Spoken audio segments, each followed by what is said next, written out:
सोनम वांगचुक धरने पे बैठे, आमरण अनशन पे बैठे, तो आपने अलोकतांत्रिक तरीके से तानाशाही पूर्वक बल प्रयोग करके वहां उनको उठाया गया। धर्मेंद्र प्रधान का इस्तीफा नहीं हो रहा है। मोदी सरकार ने पेपर लीक पे क्या कार्रवाई की है, कितने लोगों को सजा हुई है। देखिए, आज का जो कार्यक्रम है एनएसयूआई के द्वारा आयोजित किया जा रहा है और छात्रों की गूंज जो कार्यक्रम है, राहुल गांधी जी ने जिस बात को उठाया है उसको लेके है कि पिछले 10 वर्षों में 150 से अधिक जो है पेपर लीक हो गए और लाखों युवाओं का भविष्य इन लोगों ने बर्बाद कर दिया। इन 10 वर्षों में लगभग 7.5 करोड़ युवाओं का भविष्य इन लोगों ने खराब किया है और कोई जिम्मेदारी लेने को तय नहीं है। धर्मेंद्र प्रधान का इस्तीफा नहीं हो रहा है।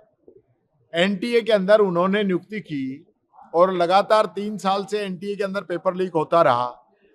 एक आम व्यक्ति कैसे कैसे करके अपने बच्चों को पढ़ाता है, कोचिंग कराता है और जब पेपर देने जाते हैं तो पेपर लीक।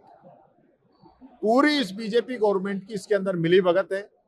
राजस्थान के अंदर जो पेपर लीक हुआ सीकर में, उसमें जो तार बीजेपी के नेताओं से जुड़े हुए थे, बीजेपी के पदाधिकारियों से जुड़े हुए थे, इसलिए 9 दिन तक यहां मुकदमा दर्ज नहीं किया।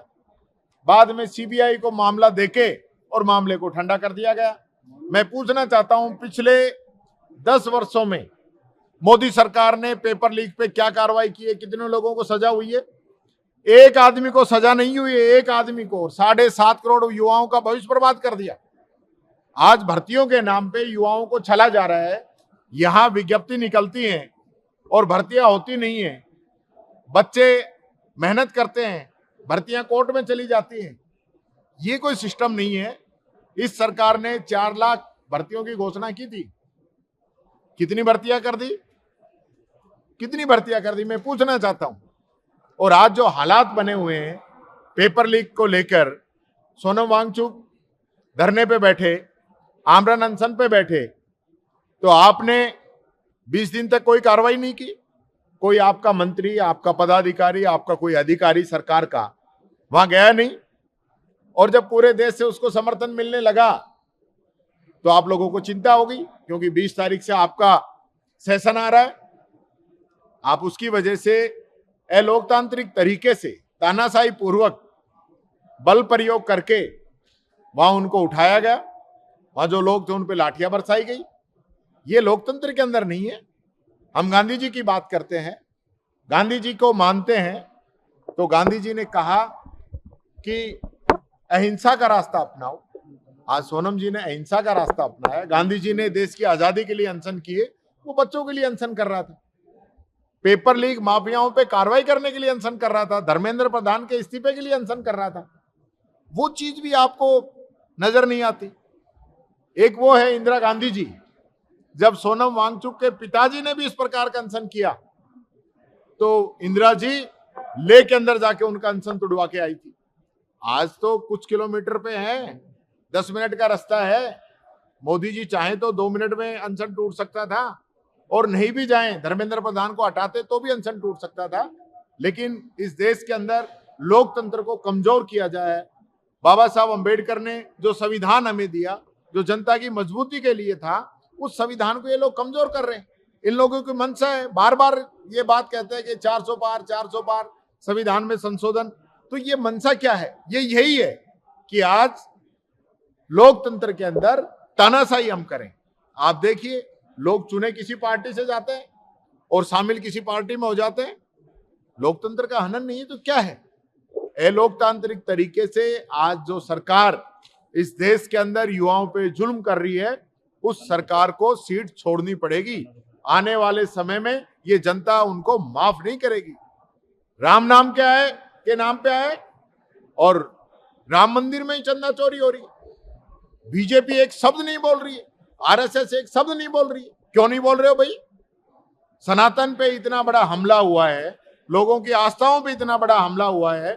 नरेंद्र मोदी जी ने ही नियुक्ति की है उन सब मेंबरों की। तो एक सवाल ये है, युवा सवाल कर रहे हैं कि कांग्रेस के बड़े चेहरे जंतर मंतर के जो मंच है उस पर जाकर क्यों नहीं जा रहे? बड़े चेहरे गए ना, कौन नहीं गए? राहुल गांधी से आग लगाई तो राहुल गांधी जी लगातार वही बात उठा रहे हैं। राहुल गांधी जी तो उनसे पहले से ही अभियान शुरू किए हुए हैं। उनका अपना वो है, हमारा अपना वो है। हम जो मांग है उसका समर्थन कर रहे हैं। हमने तो कोई कांग्रेस पार्टी ने कोई इससे ऐतराज नहीं किया। आज फिर से राजस्थान जवाब सत्ता में जो लोग बैठे उनको देना चाहिए। आज भी वो लोग फिर जनता को गुमराह करना चाहते हैं कि राहुल गांधी जी क्या कर रहे हैं।